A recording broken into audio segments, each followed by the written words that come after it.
Hello, good morning.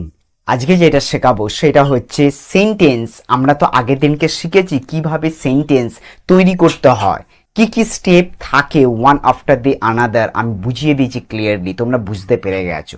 আজকে যেটা শেখাবো সেটা হচ্ছে সব ইজি প্রসেস। সেই ইজি প্রসেসটা কিভাবে করব, কি বিষয়, কি ব্যাপারটা, সেটা খুব সহজে বুঝিয়ে দেবো। ব্যাপারটা শুনতে থাকো, দেখো। জিনিসটা হচ্ছে আমরা আজকে কি করে একটা বাক্য বা সেন্টেন্স কি করে দেখবো, আমি একটু এলোমেলো করে দেবো। সেই এলোমেলো শব্দগুলো কিভাবে আমরা করছি, কি বিষয় দিয়ে। তোমরা যখন নতুনভাবে প্র্যাকটিস করছো বা শুরুয়াত করছো অ্যাজ আ বিগিনার, সেটা ছোট হতে পারো, বড় হতে পারো, যে কোনো স্টুডেন্ট বা বড়রাও হতে পারো, যে কেউ হতে পারো, তারা শুরু যখন করছো কোনো একটা বিষয়, সেই সময় আমরা কি হয়, আমরা এই সেন্টেন্স যখন তুমি শিখে যাবে না একের পর এক গুছিয়ে কিভাবে করতে হয়, তাহলে তোমাদের কাছে সহজ হয়ে যাবে। তখন দেখবে আরো সেন্টেন্স নিজে থেকে বানাতে পারছো। তাহলে প্রথমে আমরা শিখি বা করি কিভাবে এলোমেলো জিনিসটাকে কি করে সাজাতে হয়, সেটাই তোমাদেরকে শেখাবো। এটা কিন্তু এক পদ্ধতি, যেটা আমি স্ক্রাম্বল যে শব্দ বা আনস্ক্রাম্বল আমরা বলে থাকি বা আমরা জাম্বল বলে থাকি, তাহলে আমরা কিছু জাম্বল ওয়ার্ড দিয়ে দেবো। সেই জাম্বল ওয়ার্ড শব্দ বা আমি কিছু সেন্টেন্সের মধ্যে আমি জাম্বল ওয়ার্ডটাকে মিশিয়ে দেবো, সেইটাকে একটা সুন্দর বাক্য, শব্দগুলোকে সাজিয়ে সাজিয়ে আমি কি করব, একটা সুন্দর অর্ডারে সাজিয়ে আমরা একটা সেন্টেন্স গঠন করব। সেটাই তোমাকে দেখাবো কিভাবে হচ্ছে, step by step how you can do it. আজকে আমাদের যে সেন্টেন্সের মধ্যে ধরো সেন্টেন্স যে টপিক দিচ্ছি, সেই সেন্টেন্সটাকে আমরা কি করব, সাজাবো। কিভাবে সাজাবো, এইখানে আমরা কি করব, রিঅ্যারেঞ্জ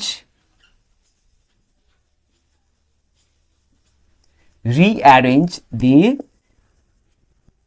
জাম্বল ওয়ার্ডস। আমাদের দেখো, এইটা আমাদের প্রশ্ন, রিঅ্যারেঞ্জ দ্য জাম্বল ওয়ার্ড, বা আমরা রিরাইটও লিখতে পারি, রিরাইট দ্য জাম্বল ওয়ার্ড। আবার ঠিক করে আমরা সাজিয়ে যেন লিখি জিনিসটা। নাম্বার ওয়ানে আমি দিচ্ছি, বিভিন্ন ভাবে আমি দেবো, সেটা দেখো সেটা কিভাবে হচ্ছে জিনিসটা।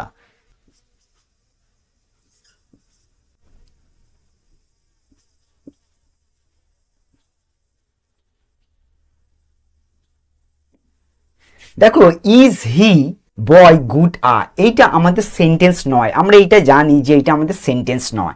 সেন্টেন্সটাকে আমরা কিভাবে সাজাবো সেটাই তোমাকে আমি দেখাচ্ছি। এই সেন্টেন্সটাকে ধরো একটা সিম্পল সেন্টেন্স, সেইটাকে আমাকে ঠিকভাবে অ্যারেঞ্জ করতে হবে। ঠিক আছে, স্টেপ বাই স্টেপ লিখবো কার পর কি হয়। দেখো এখানে আনসারটা লিখছি, he is a good boy.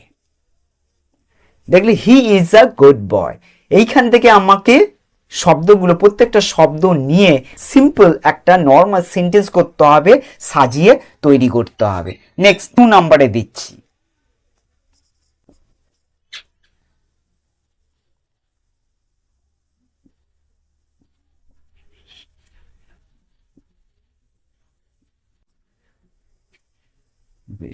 দেখো এইটা আমি কিভাবে করব। এইটা আমি যদি আমার থাকে, এই দেখো, শি উইল গো টু জু, এইটা আমাদের হলো। তুমি যদি মনে করো এইটাকে আমি প্রশ্ন করে করব, সেটাও করতে পারো, এইখানেও করতে পারো। এটা যদি মনে করো যে প্রশ্ন আমি বানাবো, কোশ্চেন বানাবো, সেটাও, তার মানে উইল, এইটাও তো করা যায়। ইজ দিয়ে আমরা করব, will she go to zoo question mark. দেখো আর দু ধরনের শেখালাম, আবার একটা শেখাই।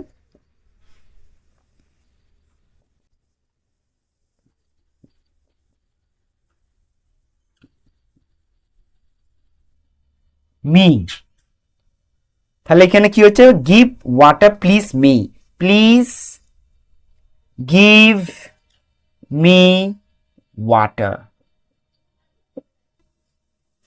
Please give me water, imperative sentence. এই দেখো এই ধরনের সেন্টেন্স তোমরা কিভাবে করবে দেখো সাজানো, তোমরা যদি এইগুলো আইডিয়া থাকে না কিভাবে করব কি জিনিসটা তোমরা পারফেক্ট, এই সাজানোটা আমাদের ছোটবেলা থেকে শেখা দরকার। কেন আমরা যখন ধরো তুমি সেন্টেন্স একটা বানাতে পারছো না, তুমি ধরো এলোমেলো সেন্টেন্সগুলো বা শব্দগুলো এরকম থাকবে, সেইগুলো যদি তুমি প্র্যাকটিস করো এইভাবে সেন্টেন্সগুলোকে তৈরি করার জন্য, তাহলে খুব ইজি হয়ে যাবে। তোমরা কিভাবে পারবে সেই পদ্ধতিটা তোমাদেরকে জানিয়ে দিলাম, বলে দিলাম। শুধু এইটা ছোটদের জন্য নয়, এটা যারা পারছো না, ইভেন যারা বিগিনার্স মানে তারা একদম শুরু করছো, সে বড়ও হতে পারো, তুমি ইংরাজি শিখতে চাইছো, এরকম এলোমেলো শব্দ নিতে থাকো, তারপর তুমি ওইটাকে সাজাতে থাকো, তোমার তাহলে আইডিয়া হয়ে যাবে যে কার পর কি আসে। দেখো সাবজেক্ট আছে, ভার্ব আছে, ভার্বের পর আমাদের এটা অ্যাডজেক্টিভ ফর্ম হয়েছে, তোমাদের এটা আমি ধরছি এটাকে পুরোটাকে যে একটা আমার কি আছে এক্সটেনশন হিসাবে, বা আমরা বলতে পারি এটা অবজেক্ট হিসাবে আমরা ধরতে পারি। তাহলে এই যে জিনিসের প্যাটার্নটা সবগুলো শেখাচ্ছে। আর একটা ধরো তোমাদের একটা প্যাটার্ন দেখাচ্ছি ফোন নাম্বারে, যেটা হয় আমাদের ফ্রেজ। আমরা ফ্রেজটা আমাদের প্রিপোজিশন দিয়ে স্টার্ট করি, আমরা বারবার করে বলছি ফ্রেজ আমাদের প্রিপোজিশন দিয়ে স্টার্ট করি। সেই প্রিপোজিশনের বিষয়টা তোমাকে এখানে দেখাচ্ছি কি জিনিসটা হয়। যেরকম তোমার ধরো আ মার্কেট, তাহলে দেখো এইখানে আনসারটা কি হচ্ছে, to a market, to a market. এই ধরনের যে সেন্টেন্স আমাদের থাকছে, তাহলে আমরা বুঝতে পারছি কি বিষয়টা কি দাঁড়াচ্ছে। আমরা যদি এইভাবে প্র্যাকটিস করি খুব সহজে ইজি হয়ে যাবে। আমরা এটা সহজে প্র্যাকটিস করতে পারি না। আজকে আমি যেই পদ্ধতি তোমাকে শেখালাম, বারবার করে বলছি, আমি কিছু হোমওয়ার্কও দিয়ে দেবো, তোমরা ওইভাবে প্র্যাকটিস করো। দেখো তোমাদের ইংরাজি যারা বলো আমরা পারছি না, বুঝতে পারছি না বা হবে না আমাদের দ্বারা, আমি তোমাকে গ্যারান্টি দিচ্ছি এই পদ্ধতি তুমি ব্যবহার করো, দেখো হয় কিনা। তারপর তুমি আমাকে জানাবে কমেন্টে যে কতটা তুমি পারছো। এলোমেলো এরকম শব্দ নাও, সেইটা শব্দটা যেন ফুল সেন্টেন্সের মধ্যে থাকে, তুমি ওইটাকে সাজিয়ে সেন্টেন্স তৈরি করো। সেটা কোশ্চেন দিয়েও হতে পারে, ডাইরেক্ট ইম্পারেটিভও হতে পারে, বা আমাদের এমনি সেন্টেন্স নর্মাল সেন্টেন্সও হতে পারে। এই ধরনের জিনিস তোমরা ব্যবহার করো। তুমি যদি মনে করো এক্সক্লেমেটরি, সেটাও ব্যবহার করতে পারবে। সেই ধরনের জিনিসগুলো বিষয়গুলো তোমরা যদি প্র্যাকটিস করো, দেখো খুব সহজ বা খুব ইজি হয়ে যাবে। সেই জিনিসটা আমি বুঝিয়ে দিলাম, আমি কিছু টাস্ক দিয়ে দিচ্ছি, কাজ সেগুলো করো, দেখো আরো সহজ হয়ে যাবে।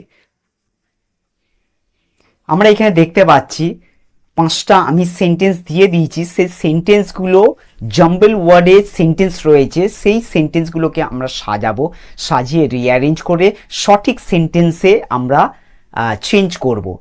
তাহলে আমরা বুঝবো যে ব্যাপারটা কিভাবে কি হচ্ছে। তোমরা যদি এই ধরনের প্যাটার্ন যদি করো, প্র্যাকটিস এভরিডে করতে থাকো, যারা খুব পারো না, কমজোর আছো বা সেন্টেন্স তৈরি করতে পারছো না, তুমি বুঝতে পারছো না কারপর কি হয়, এর আগের আমি ক্লাসে বুঝিয়ে দিয়েছি, সেইটা দেখো সেন্টেন্সটা কিভাবে বুঝিয়েছি, কোথায় সাবজেক্ট হয়, ভার্ব হয়, অবজেক্ট হয়, এক্সটেনশন হয়, ফ্রেজ হয়, সব কিছু বুঝিয়েছি কিভাবে কি হয়। সেই পদ্ধতিটা আজকে খালি একটু আমি জাম্বল ওয়ার্ড শব্দ ব্যবহার করেছি সেন্টেন্সের মধ্যে, সেইগুলোকে অ্যারেঞ্জ করা হচ্ছে, কিভাবে হচ্ছে কি বিষয়টা তোমাদেরকে জানিয়ে দিয়েছি।